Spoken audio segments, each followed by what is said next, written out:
Je m'appelle Gilbert Lecalves, donc je suis le dirigeant du groupe Vitalac. Bon, en réalité, on parle d'un groupe puisqu'il y a deux entreprises, l'une qui s'appelle Vitalac, qui est une entreprise spécialisée en nutrition animale et qui emploie 100 salariés, qui a un métier assez spécifique qui consiste à fournir des éleveurs en produits de nutrition de manière à ce qu'ils puissent fabriquer leurs aliments pour leurs animaux sur l'exploitation agricole, équilibrer les rations. Donc on accompagne ces produits de divers services comme des analyses, du conseil, divers appuis par des spécialistes, des vétérinaires, des nutritionnistes. Cette activité, nous l'exerçons donc auprès des éleveurs ici en Bretagne, bien entendu, sur toute la France, là où il y a de l'élevage, et également pour la moitié de l'activité, un peu plus même maintenant, sur divers marchés export. La particularité de Vitalac, c'est d'être vraiment spécialisé en nutrition. Donc nous, lorsque l'on va voir un éleveur, c'est pour lui parler de nutrition et lui proposer bien entendu nos produits. Et à ce niveau-là, donc, nous devons être dans l'excellence puisque nous n'avons pas autre chose à lui proposer. Et contrairement à certains opérateurs spécialisés aussi dans les intrants, dans les produits de nutrition animale, qui sont susceptibles souvent d'acheter le lait, d'acheter la viande, et dans ce cadre-là, peuvent exercer une certaine pression. Nous, notre business model, si on peut parler ainsi, c'est fournir des produits de nutrition, permettre à l'éleveur d'être le plus autonome possible. Donc quelque part, on va l'accompagner aussi pour qu'il mette en place des cultures fourragères. Et à ce niveau-là, on sera en mesure aussi de lui apporter des équipements spécifiques, par exemple pour stocker ses céréales, des céréales qui parfois peuvent être humides, dans des conditions spéciales. Bon voilà, grosso modo, un petit peu ce métier. Lorsque l'on propose nos services et nos produits ici en Bretagne, c'est principalement vers l'élevage laitier. Sur des marchés export, on s'adresse autant au marché de la volaille, marché de la production porcine et également le marché bien sûr des vaches laitières. Nos principaux marchés à l'export sont l'Asie, le Moyen-Orient, l'Afrique et les pays de l'Est, un petit peu aussi l'Amérique latine. Donc cela au travers de divers produits, 5-6 agences ou bureaux de représentation ou filiales que nous avons sur l'export. Alors effectivement, mon collègue, qui est le spécialiste de l'innovation chez Vitalac, a parlé bien sûr des sujets d'innovation sur lesquels nous travaillons. Notre préoccupation aussi, c'est de faire évoluer et d'accompagner l'éleveur dans ces évolutions nécessaires aujourd'hui. En cette saison, on parle par exemple de sécheresse. Ce matin, il y avait l'intervention de la présidente de la FNSEA, Madame Lambert, qui parlait de 60-70% du cheptel français qui allait être touché par des problèmes de sécheresse. Des régions manquent d'eau. Donc, approvisionner en fourrage un élevage, c'est extrêmement important. C'est stratégique. Il y a une autre problématique en France, c'est que la France est largement déficitaire en protéines végétales.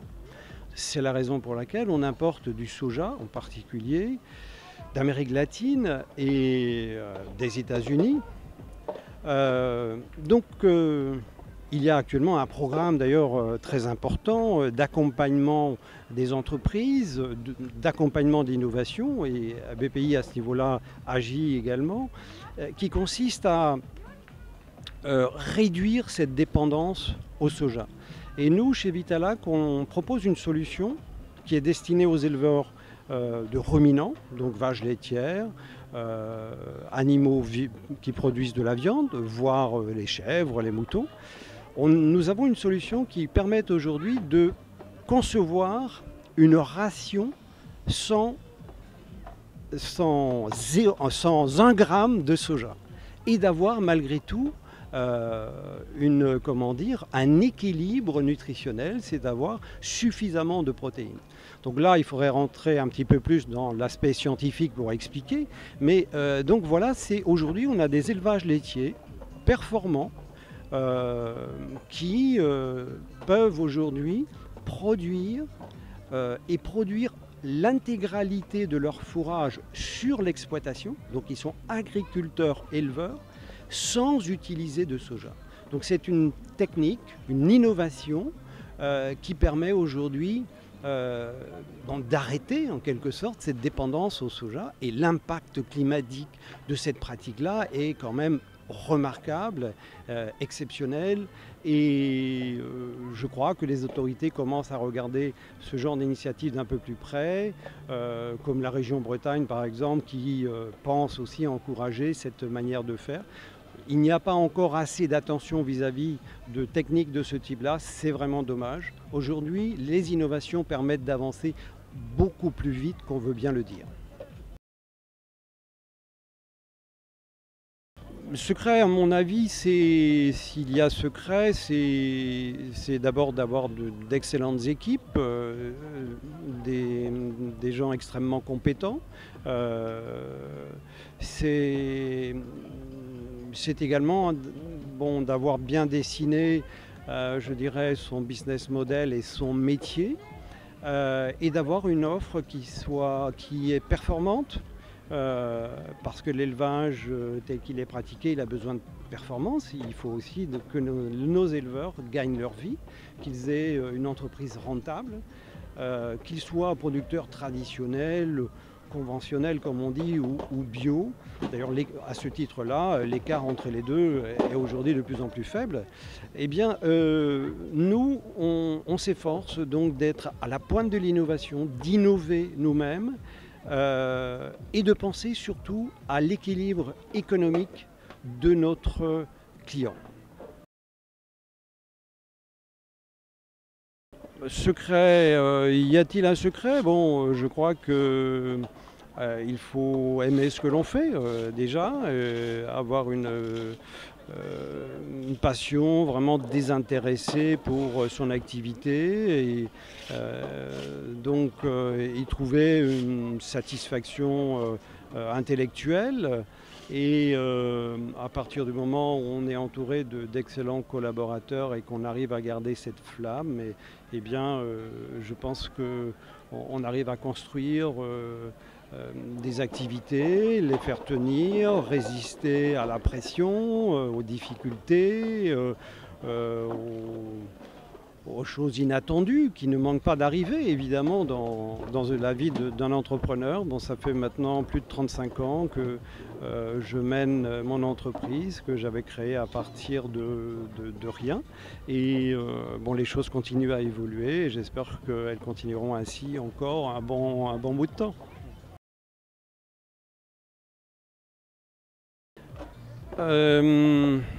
Oui, la région a des atouts. Bon, l'activité que moi j'ai créée, c'est dans les années 85. C'est une activité dans le domaine de la production porcine, donc de la nutrition animale.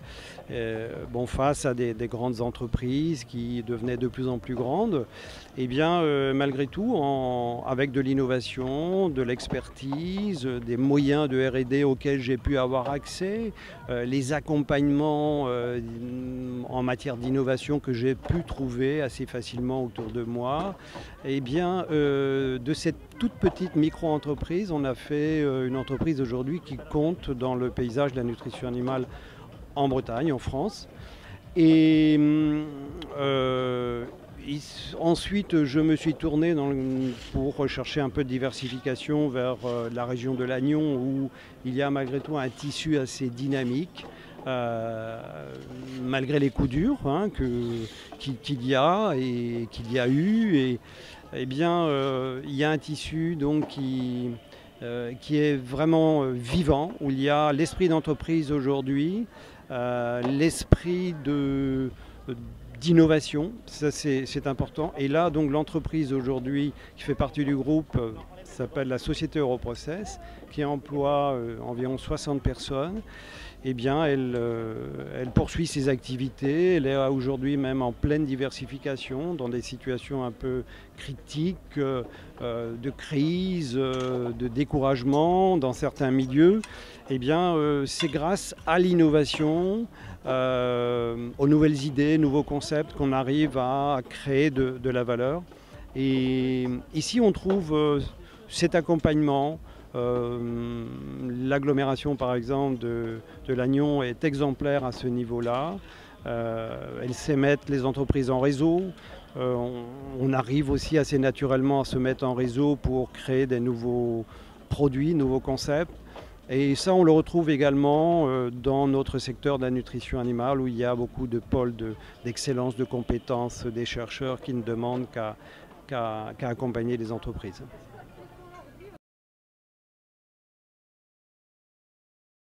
Malheureusement, je suis obligé de faire un petit retour en arrière sur la période qu'on vient de connaître, le Covid, qui a été un sorte de traumatisme pour beaucoup d'entreprises. Et bien après quelques jours d'adaptation, nous avons eu la chance d'être dans des secteurs où en fait, soit les carnets de commandes, soit la possibilité de travailler existait. En ce qui concerne Vitalac, nous avons poursuivi nos activités sans problème. Au contraire, nous avons même connu une période de développement. Et c'est là qu'on s'est dit qu'il fallait faire quelque chose par rapport à cette situation de pénurie, par exemple, de gel hydroalcoolique. Eh bien, en relation avec les autorités locales ici, nous nous sommes mis à produire du gel hydroalcoolique parce que nous avions des lignes de fabrication qui permettaient de le faire assez facilement. Et sur la région et au niveau national, nous sommes devenus l'un des plus gros producteurs de gel hydroalcoolique. Nous en avons produit plus de 600 000 litres. Il a fallu les conditionner, c'est des choses qui n'étaient pas forcément faciles à faire. Il y avait des pénuries de contenants, de cartons, de tout un ensemble de choses, mais la mobilisation qu'il y a eu nous a permis de faire face à tout ça. Et aujourd'hui, cette activité-là a été intégrée dans nos activités. Nous allons poursuivre en élargissant les gammes et en allant vers des produits d'hygiène, voire de santé aussi, dans le domaine de l'élevage, mais pourquoi pas dans le domaine humain. En ce qui concerne Europrocess, eh bien, comme on a affaire à une entreprise spécialisée dans le domaine de l'électronique industrielle, on a trouvé autour de Lannion des spécialistes pour développer une borne de distribution de gel, une borne automatique, sans contact, avec une grande réserve, c'est-à-dire qu'elle permet 18 000 passages. Elle est destinée aux lieux, aux manifestations où il y a beaucoup de monde. Et ça permet d'éviter des blocages dans des fils d'accès. Ça permet de pratiquer les gestes barrières dans de bonnes conditions.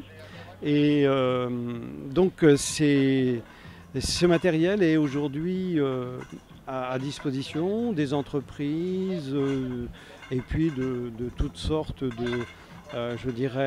d'événements qui sont amenés à se créer et qui nécessitent une grande capacité à ce niveau-là.